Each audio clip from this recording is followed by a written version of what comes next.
Hi again. My room's a little dark, but that doesn't matter. In fact, I think it's pretty accurate to my personality because inside I am also dark. My room very well represents me. You don't want to see the demons that are up here.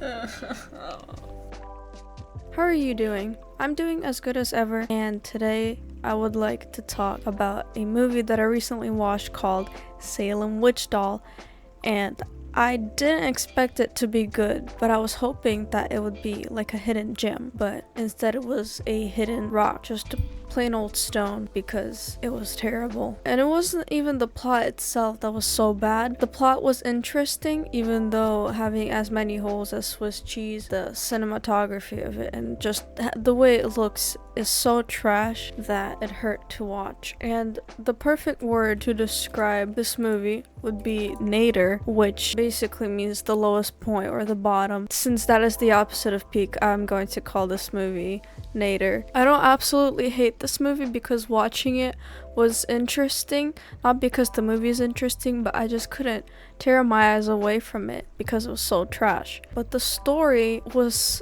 so intriguing and so bad that it made me watch the entire movie without even noticing the time passing. The story goes that this college dropout Sarah goes to her dad's home, and it's just her dad and not her mom because Sarah's mom died, which is not explained how she died. At least I don't think it is explained.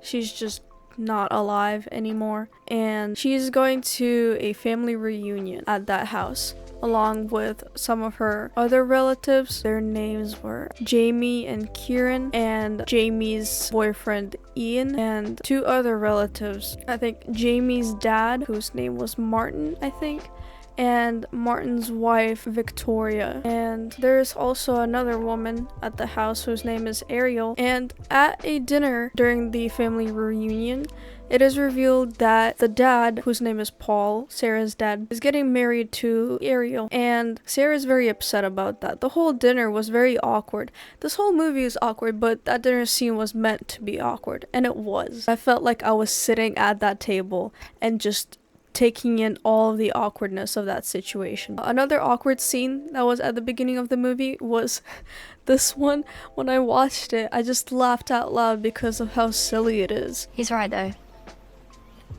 It is good morning. Yeah. It is.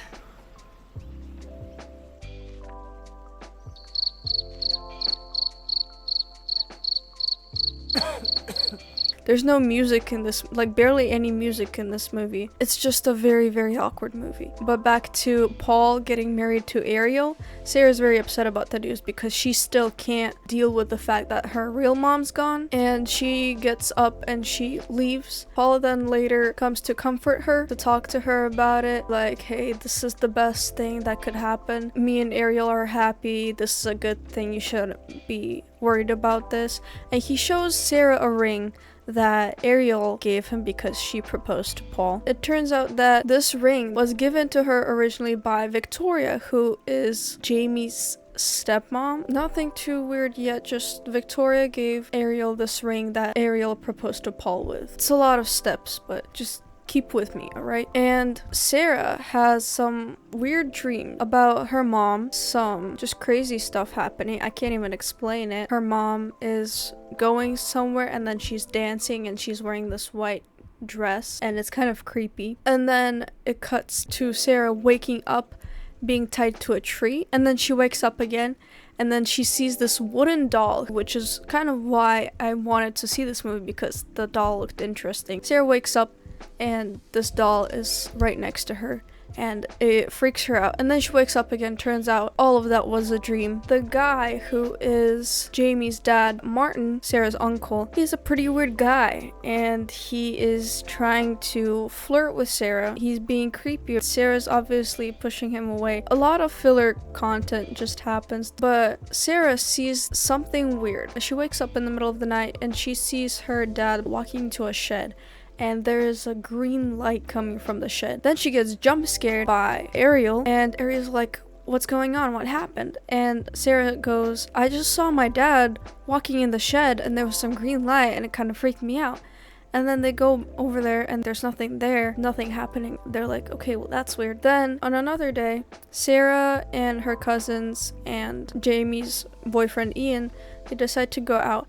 And Ian, I thought he was autistic the whole time. And I still think he's autistic because I guess he can't be left alone for some reason.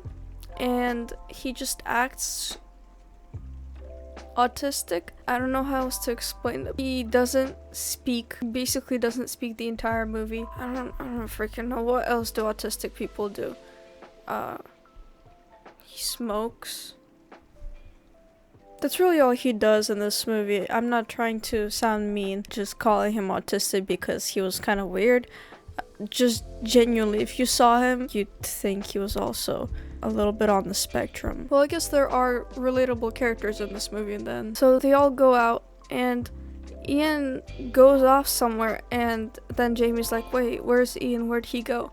And Kieran says, I left him because he wanted to go smoke or something. And Jamie's like, how could you leave him alone? As if he can't handle being by himself. So I'm guessing Ian has some mental problems. It's a little confusing, but stay with me. When they try looking for Ian, they can't find him. He just disappears. After that, more weird stuff starts happening and people start disappearing. Ariel dies. Eventually, Sarah goes out too, and then she wakes up, I guess, tied to a table. Victoria's there and Paul is there, and Victoria is trying to perform a ritual. So Victoria is apparently a witch. She has lived for a long time and she had kids in her past life. The relatives, I'm not sure who, but someone in the family of Paul killed Victoria's kids. The reason is never explained. They just died because of someone in Paul's family, and to return them, Victoria decides to sacrifice Kieran, Jamie, and Sarah, and I guess Ian. I still don't remember where he went. Maybe she just killed him. Actually, Sarah manages to escape. Paul chases after her. Sarah's dad is not feeling okay. He didn't take his schizo meds, so he's chasing after her with a hammer, and then she realizes this ring that Paul is wearing, that was given to him by Ariel, that was given to Ariel by Victoria, is probably not good. So she takes it off, and her theories were right.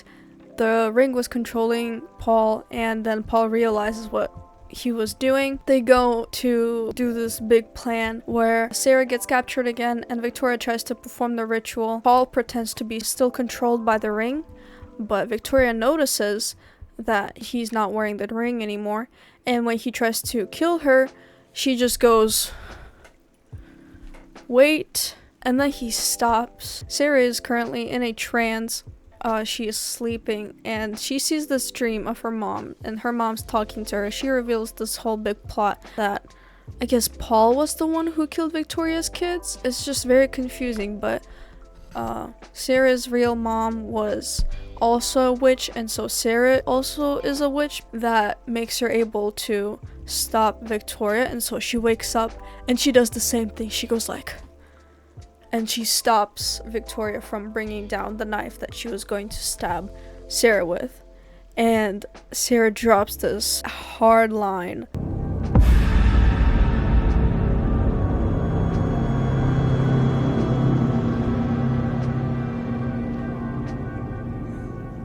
Cat got your tongue? Or I suppose witch got your tongue in this case. It hurt me the most to watch. It was the worst scene in that entire movie. Maybe apart from that one where they're standing in silence for no reason. But Victoria's defeated. I guess they kill her. Everything's good. Victoria's gone. Kieran and Jamie are okay, and so they all reunite. Oh, also I forgot to mention that Martin's dead because he slipped and fell. It was one of the stupidest scenes, and Sarah's family blamed Martin's death on her. What do I really not like about this movie? What everyone probably hates about this movie is how it looks and how awkward it is. Like most low-budget horror movies, the doll looks stupid, and the lack of anything good in that movie, it's really hard to pinpoint what's so bad about this movie. It's just bad. But it was one of those entertainingly bad movies that you'd watch, you'd laugh at it. It's funny to watch with friends and make fun of it. So if you like trashy movies that are scary, and heavy quotes, I recommend watching this movie just to make fun of it. Nothing redeems this movie, and it has a brilliant 2.4 star rating. I'm sorry if this video was kind of boring or low energy, as if not most of my videos are like that. Still, I appreciate you for sticking with me so far. Thank you for watching this video. Everbearkins over and out.